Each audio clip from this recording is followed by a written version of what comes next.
Kā vecākiem nereaģēt uz bērnu, kurš izrāda agresīvu uzvedību? Pirmais un svarīgākais, protams, vecākiem ir nereaģēt ar agresiju.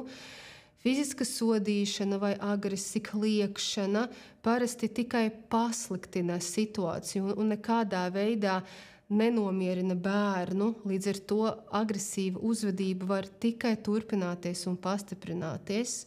Vecākiem ir arī svarīgi neignorēt bērnu, kurš izrāda agresīvu uzvedību.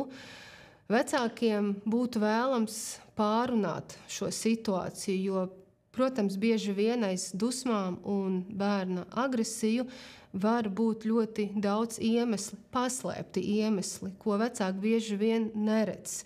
Līdz ar to tas bieži vien ir bērna sauciens pēc palīdzības.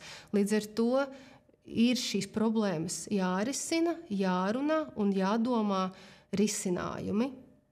Vecākiem nebūtu vēlams salīdzināt savu bērnu ar citiem bērniem, un tieši īpaši gadījumos, kad ir runa par bērnu agresīvu uzvedību un to izpausmi. To, ka bērni ir atšķirīgi, tas ir skaidrs. Līdz ar to ir ļoti svarīgi turēt to fokusu tieši uz jūsu bērna uzvedību un kā viņš sev palīdz un atbalsta, kā viņš reaģē un izvairīties no salīdzināšanas, ka, piemēram, citam bērnam sanāk labāk nekā tev rīkoties vai uzvesties šādās situācijās, jo tādas frāzes tikai pasliktina bērna gan emocionālo stāvokli, gan arī pašvērtējumu. Vecākiem ir svarīgi izvairīties arī no vainošanas. To, ka bērns izrāda agresīvu uzvedību, tā nav viņa vaina. Bērns aug un attīstās, viņš mācās, viņš spoguļo, reflektē, viņš mēģina saprast, kas viņš ir šajā pasaulē, ko nozīmē emocijas, kā ar to sadzīvot, kā reaģēt, kā nereaģēt.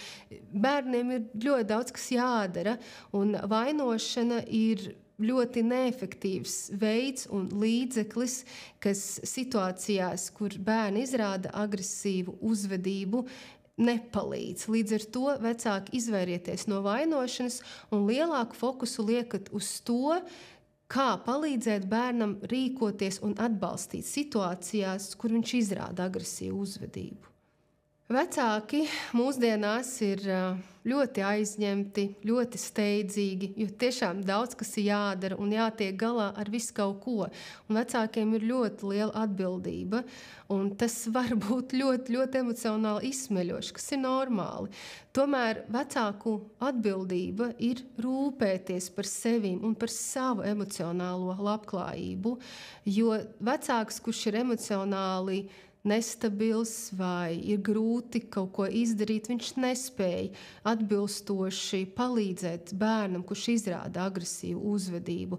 Līdz ar to vecāku rūpes par sevi ir ļoti efektīvs veids, kā veidot ģimenes pozitīvo tādu labvēlīgo atmosfēru un klimatu, kur vecāks ir spējīgs gan adekvāti un mierīgi reaģē, gan kopīgi ar bērnu domāt dažādas alternatīvas un atbalstīt bērnu dusmu brīžos. Līdz ar to vecāki lūdzu neaizmirstiet rūpēties par sevi, jo jūs saviem bērniem esiet vajadzīgi.